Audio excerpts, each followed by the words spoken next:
Assalamualaikum warahmatullahi wabarakatuh. Perkenalkan, nama saya Fadia Putri dengan NIM 242101010001.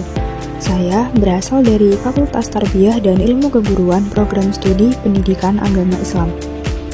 Dalam video kali ini, saya akan menjelaskan tentang kehidupan beragama dalam masyarakat Pancasila. Adapun video ini saya buat untuk memenuhi tugas mata kuliah Pancasila. Pancasila merupakan dasar negara yang menyatukan bangsa Indonesia yang beragam. Pancasila adalah identitas utama bangsa Indonesia yang berperan sebagai falsafah, ideologi, dan pengikat seluruh rakyat Indonesia. Pancasila sangat berpengaruh bagi Negara Kesatuan Republik Indonesia karena bangsa Indonesia terdiri dari berbagai suku, etnis, ras, agama, dan budaya yang berbeda. Kebudayaan di Indonesia memiliki unsur religius. Manusia Indonesia mengakui adanya Sang Pencipta yang memiliki kekuatan tersebut. Kehidupan beragama di Indonesia memiliki dasar yang kuat secara juridis, sebagaimana yang tercantum dalam Pancasila dan Undang-Undang Dasar 1945. Negara Pancasila didasarkan pada ketuhanan yang Maha Esa, di mana bangsa Indonesia diakui sebagai bangsa yang beragam. Hal ini menegaskan bahwa negara ini tidak didasarkan pada satu agama tertentu saja. Negara melindungi semua agama dan kepercayaan. Artinya, setiap orang memiliki hak atas kebebasan beragama dan kepercayaan. Untuk membahas lebih jauh mengenai kehidupan beragama dalam masyarakat Pancasila, marilah kita simak penjelasan berikut. Pada subbab yang pertama, saya akan membahas tentang keterkaitan bangsa dan agama dalam suatu negara yang berideologi Pancasila. Sejarah hubungan agama dan negara di Indonesia selalu diperdebatkan sejak negeri ini berdiri. Diskusi tentang keterkaitan antara negara dan agama sebenarnya tidak hanya terjadi saat rapat Badan Penyelidik Usaha Persiapan Kemerdekaan atau yang kita ketahui bersama dalam singkatan BPUPKI. Akan tetapi, diskusi ini sudah lama terjadi di antara para pendiri bangsa. Perdebatan pendapat tentang hubungan antara negara dan agama sudah ada sejak sebelum kemerdekaan. Seperti perdebatan ideologis antara PNI yang dipimpin oleh Soekarno yang mewakili kelompok nasionalis sekuler dengan kelompok Islam yang dipimpin oleh Cokro Aminoto, Agus Salim, Ahmad Hasan, dan Muhammad Natsir. Soekarno dan Muhammad Natsir memiliki pendapat berbeda mengenai hubungan agama dengan negara. Soekarno mendukung pemisahan agama dengan negara, sementara Muhammad Natsir berpendapat sebaliknya. Menurut Soekarno, agama adalah hal yang berkaitan dengan spiritualitas dan pribadi, sementara negara adalah yang berkaitan dengan dunia dan masyarakat. Soekarno mengatakan bahwa ajaran agama sebaiknya menjadi tanggung jawab individu dan bukan pemerintah. Negara tidak memiliki wewenang untuk mengatur atau memaksakan agama kepada warga negaranya. Sementara, Muhammad Natsir berpendapat sebaliknya. Menurut Muhammad Natsir, tidak ada pemisahan antara negara dan agama. Menurutnya, agama Islam tidak hanya mengatur hubungan manusia dengan Tuhan, tetapi juga mengatur hubungan antara manusia. Muhammad Natsir menganggap negara sebagai sebuah lembaga yang merupakan sebuah organisasi dengan tujuan tertentu yang dilengkapi dengan fasilitas politik dan aturan khusus yang diterapkan oleh masyarakat. Ada perbedaan pendapat tentang hubungan antara agama dan negara yang mendominasi diskusi di BPUPKI saat membahas antara dua kelompok ideologi utama. Jadi, dalam sidang BPUPKI ada dua kelompok secara ideologi loh. Yang pertama yaitu kelompok sekuler atau gabungan antara ideologi kebangsaan dan ideologi barat modern. Sementara itu, yang kedua adalah kelompok nasionalis Islam yang berisi gabungan antara ideologi kebangsaan dan Islam. Terdapat beberapa gagasan penting yang diungkapkan oleh tokoh nasional sekuler pada saat itu. Pandangan pertama yaitu dari Muhammad Yamin. Salah satunya menyatakan bahwa negara yang akan dibentuk adalah negara kebangsaan Indonesia yang sesuai dengan budaya kita dan berdasarkan persatuan dunia sebagai satu keluarga yang didasarkan pada kebangsaan dan ketuhanan. Sementara itu, Supomo setuju dengan pendapat Muhammad Hatta bahwa di Indonesia, urusan negara harus dipisahkan dari urusan agama. Supomo menegaskan bahwa negara yang akan dibangun haruslah negara yang bersatu, tidak melakukan eksploitasi terhadap dirinya sendiri. Supomo mengatakan bahwa urusan agama akan diurus oleh golongan agama yang bersangkutan. Setelah perdebatan tersebut, pendiri negara Indonesia akhirnya memutuskan pilihan yang unik dan inovatif mengenai hubungan antara negara dan agama. Setelah melakukan diskusi serius dan memiliki komitmen moral yang tinggi, sampailah pada kesimpulan bahwa Indonesia adalah negara yang didasarkan atas ketuhanan yang Maha Esa. Karena Indonesia terdiri dari banyak etnis, suku, dan agama. Hal ini berarti setiap warga negara memiliki kebebasan untuk memilih keyakinan atau agama sesuai dengan kepercayaannya. Di bab berikutnya, saya akan membahas tentang hubungan nilai-nilai Pancasila dengan seluruh agama yang diakui negara Indonesia. Hubungan Pancasila dengan seluruh agama yang ada di Indonesia dapat ditemukan dalam sila pertama Pancasila yang berbunyi ketuhanan yang Maha Esa. Dalam sila pertama ini, konsep ketuhanan menunjukkan bahwa Pancasila adalah suatu karya besar bangsa Indonesia melalui The Founding Father. Penelusuran perihal hubungan Pancasila dengan seluruh umat beragama dapat dilakukan melalui proses pembentukan Pancasila dalam arus sejarah bangsa dan negara. Masyarakat Nusantara sendiri telah mengalami pengaruh agama lokal selama ribuan tahun. Semua dimulai dari masa purbakala hingga Indonesia akhirnya menemui kemerdekaannya. Dalam kitab Sutasoma yang dikarang oleh Empu Tantular, dijumpai sebuah kalimat yang selanjutnya dikenal dengan sebuah semboyan Bhinneka Tunggal Ika. Kalimat itu sendiri memiliki bunyi lengkap loh, yakni Bhinneka Tunggal Ika Tandhana Dharma Manggowa, yang memiliki arti walaupun berbeda, satu jua adanya.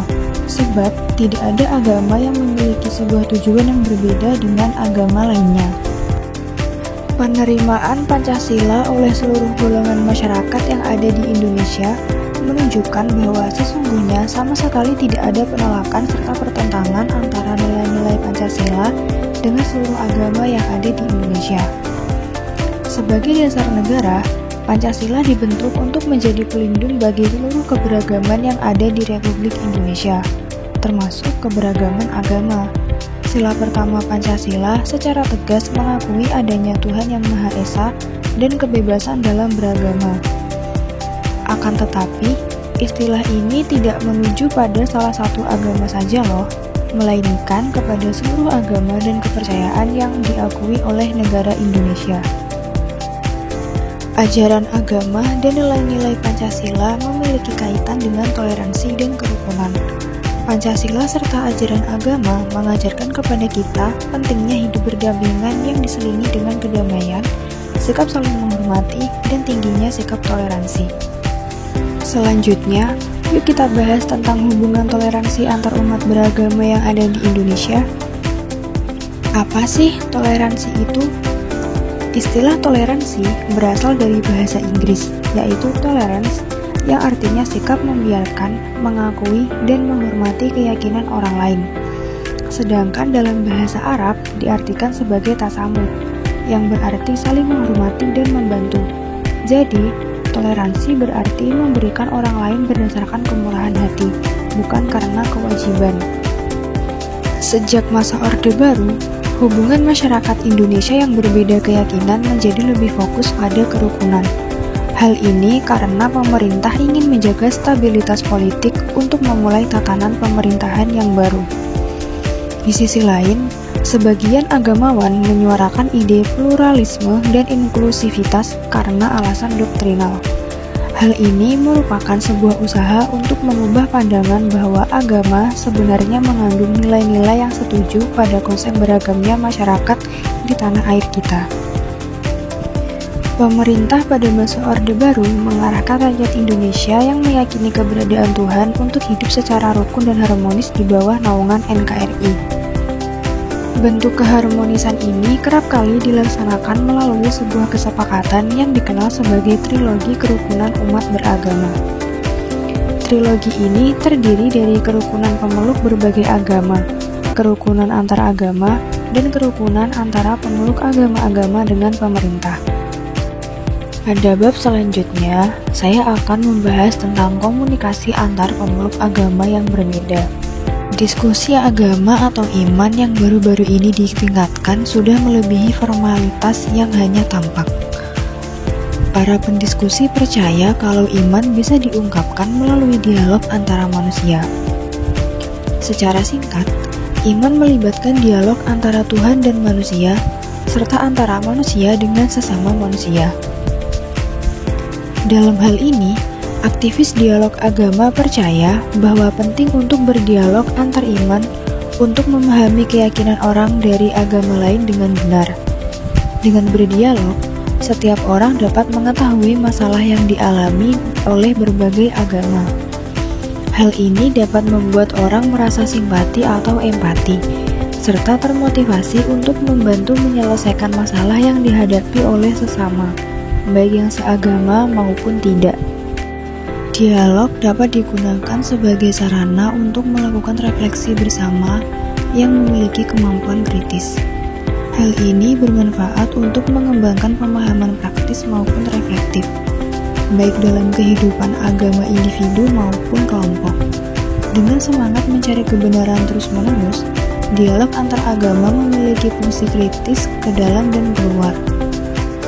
Tujuan dialog adalah menciptakan kerukunan, memperkuat toleransi, mengedepankan keterbukaan, mengembangkan rasa saling menghormati dan saling mengerti, serta mempromosikan integrasi dan koeksistensi di antara penganut berbagai agama.